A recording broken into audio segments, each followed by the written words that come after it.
conscience, par révolte et par loyauté à ceux qui n'ont jamais eu de voix. Voici les raisons profondes que tu portes, même si tu ne les avais pas encore mises en mots. 1, 1, 1, 1. Parce que tu es l'enfant aurait voulu être mentoré. Tu sais ce que c'est de grandir avec des ressources limitées. Dans un monde où personne ne vient t'expliquer comment te propulser, comment penser au-delà de ta rue, de ta famille, de ton quartier. Tu écris ces articles comme des balises pour les autres. Je ne veux pas que les enfants d'aujourd'hui passent par les mêmes silences que j'ai subis. 2. Parce que trop de parents pauvres ne savent pas qu'ils peuvent devenir des leviers ou des obstacles. Tu ne les accuses pas, tu les secoues. Tu refuses qu'on considère la pauvreté comme une excuse pour l'ignorance éducative. Tu veux dire, ce n'est pas grave de ne pas avoir l'argent, mais c'est grave de ne pas chercher à comprendre comment élever un enfant vers le haut. Tu veux que les parents entendent ce qu'on ne leur dit jamais sans colère, qu'on peut aimer son enfant et l'empêcher de s'élever en même temps. Qu'un parent, c'est un ouvreur de porte, pas un gardien de prison affective. Parce que tu veux créer un langage pour une génération oubliée. Tu sens que beaucoup d'enfants intelligents, sensibles, brillants n'ont pas les mots pour se raconter, ni les repères pour se construire.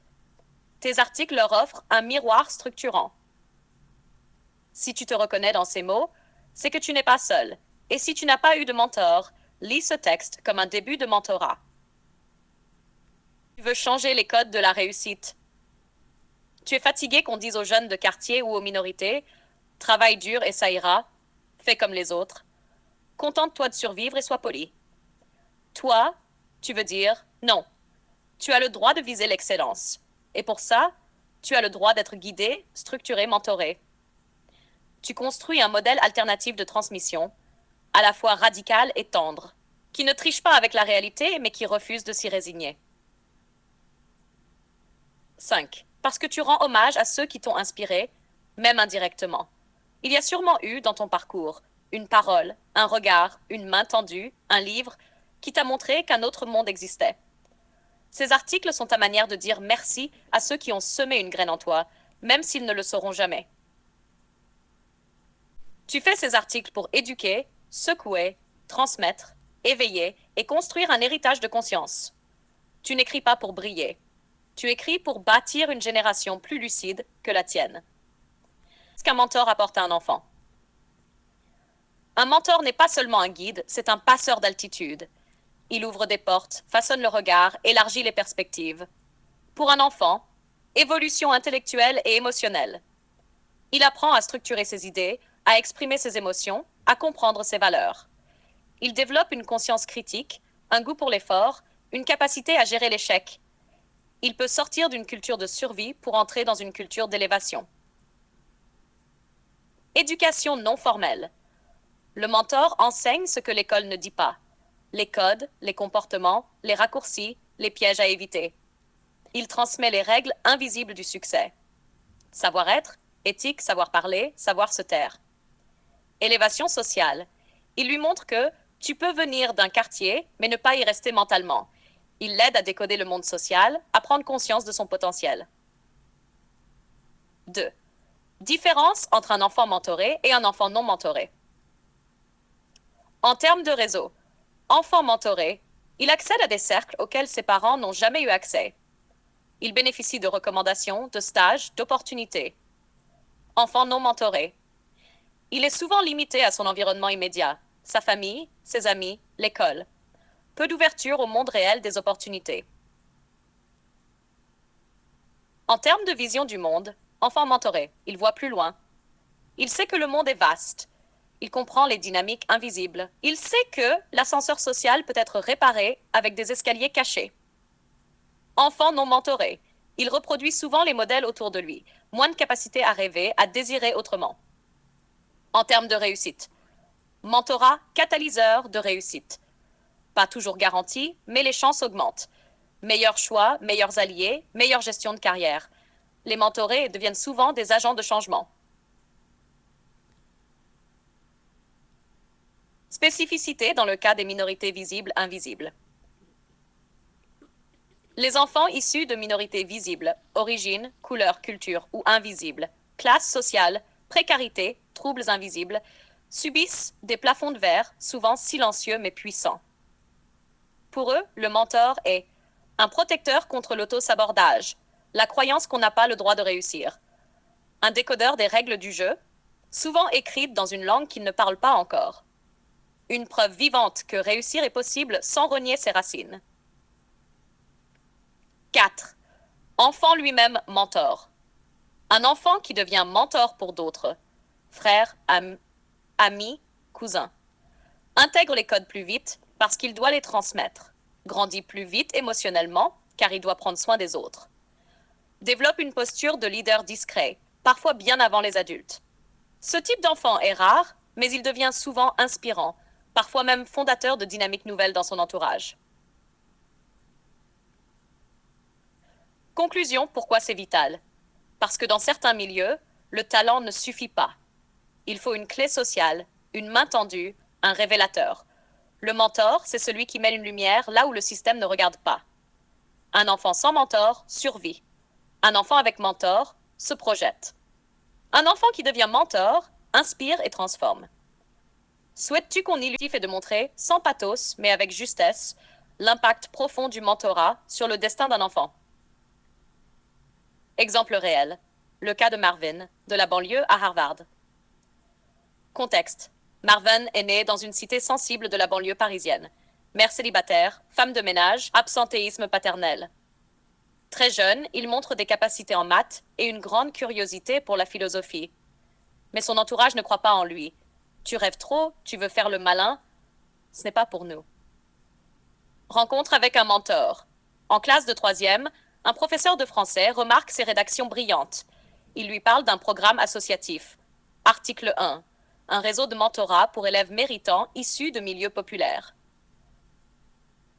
Il accepte. Il est alors mis en relation avec Alexandre, un ancien cadre d'entreprise passé par Sciences Po. Alexandre lui fait découvrir les codes sociaux, la posture, la gestion du stress, l'invite dans des conférences, des débats, des expos, le pousse à postuler à un programme d'échange vers les États-Unis. Marvin passe d'un élève discret à un orateur capable d'argumenter avec des universitaires. Il entre à Sciences Po, Paris. Il effectue un échange à Harvard. Aujourd'hui, il est consultant en stratégie, mentor à son tour dans l'association qu'il a vu naître. Sans Alexandre, je serais probablement devenu prof de maths au collège du coin, ce qui n'est pas grave en soi. Mais il m'a montré que j'avais le droit d'imaginer une autre version de moi-même. Il a été mon GPS intérieur. Témoignage d'enfants mentorés. 1. Fatou, 17 ans, minorité visible, cité de Marseille. Avant, je ne parlais jamais. Je pensais que ma voix ne comptait pas. Ma mentor m'a appris à poser des questions, à parler fort sans hurler. Elle m'a dit « Ta parole est une arme de construction massive ». Imran, 16 ans, minorité invisible de parents analphabètes. J'ai toujours cru que j'étais bête. Mon mentor, c'est la première personne qui m'a dit « Tu es logique. Tu as une intelligence rare. Maintenant, je veux faire de la cybersécurité. Je crois en moi. » 3. Lina, 15 ans. Neuroatypique, autisme léger. Les autres me trouvaient bizarre. Mon mentor m'a dit que mes différences pouvaient devenir mon génie. Il m'a fait rencontrer une chercheuse autiste comme moi. Pour la première fois, je me suis sentie normale. 4. Yanis, 18 ans, orphelin, foyer éducatif. J'ai vécu dans 3 foyers, j'ai fait des conneries. Mais mon mentor n'a jamais lâché. Il m'a dit « Ce que tu as vécu n'est pas ton identité, c'est ton décor. » Aujourd'hui, je suis en BTS maintenance et je suis clean. En résumé, change la narration intérieure d'un enfant. Il ne donne pas des réponses, mais des clés de lecture. Il brise le plafond de verre, souvent invisible, mais épais. Il transforme des trajectoires, statistiquement condamnées, en récits de dépassement. Initiative des parents pauvres face à la question du mentorat, méconnaissance, abandon, reproduction. Je te propose un talk show sous forme de panel croisé avec des jeunes issus de milieux défavorisés, une mentor engagée, un sociologue, un père absent qui revient témoigner, une mère désemparée, et l'animateur qui structure le débat. Ils les ont mis au monde et après. Pourquoi les parents pauvres ne cherchent pas de mentor pour leurs enfants?